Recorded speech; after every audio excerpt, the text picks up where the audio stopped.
OneDrive is a cloud storage service that allows you to back up your files, and you can use it to access these files from your desktop, laptop, tablet, phone, and just about any device and from anywhere in the world as long as you have internet. There's many OneDrive tutorials out there, but I want to give you an updated beginner's guide for 2023. By the end of this tutorial, you'll know how to back up your important files, how to share these files, and how to even request files from your clients, how to use the OneDrive app, and how to use the web version of the OneDrive application. I add timestamps if you're looking for something in specific, and I'll break down the differences between the app and the web version. Let's get started.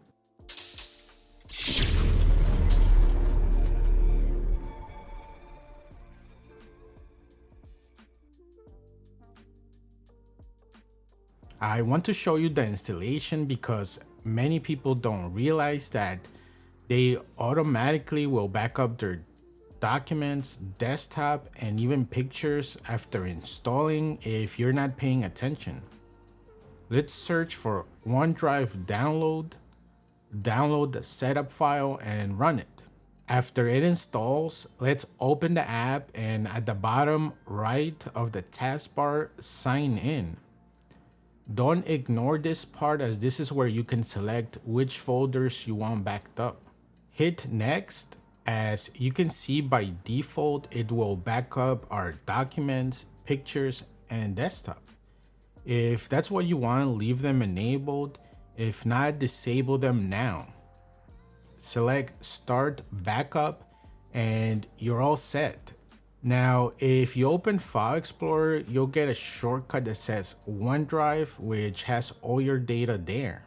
If you want to back up other folders, you'll have to copy them in this location or by navigating to your C drive, users, your username, and copying the data in here. Anything that you copy in here will automatically be backed up into your OneDrive cloud. If you have multiple accounts, you can add them all from the same application. To do this, go to OneDrive settings, go to account, add account, and add your secondary account.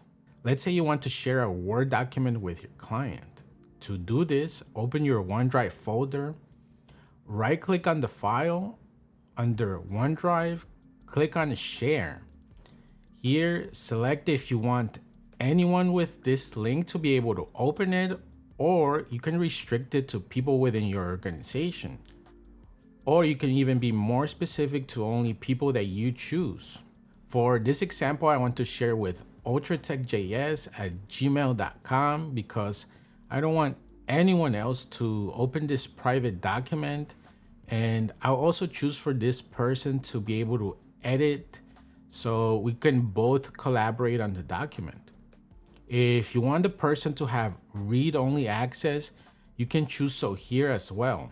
You can also always go back and remove access if you want to by right-clicking on the file or the folder, OneDrive, Manage Access, and under People, you specify you can edit and remove them from there.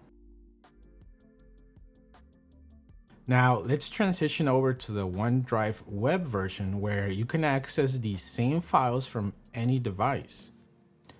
The easiest way is to navigate to office.com, and here you can get access to all your Microsoft Office web versions.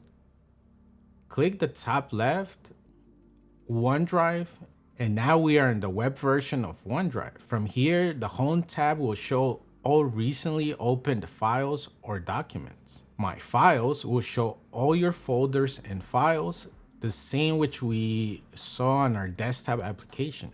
In here, we can also share files, copy links, manage access, and one that I use a ton is request files from clients. As an example, I'm going to create a folder called Client 9847 Files. The purpose of this folder will be just for the client to get a link where they can drop files for us. We can copy the link or we can email them the link. I choose to email them the link in this example. When the client receives the link, they'll get a message with the notification you write, and then they can upload the files that you're requesting. You will then receive another notification when the client uploads files. The next section is shared, which has any files that people have shared with you. It's easy to lose the original emails from the invites, so this is where you want to come when people share files with you. The final useful section will be the recycle bin, which will keep your data in the recycle bin for 30 days. If you ever change your mind, you can come in here and restore your data. Another cool section you may want to visit is restoring your OneDrive to a previous time. Let's say you made changes to your data, but you have now changed your mind and wish you can just undo everything.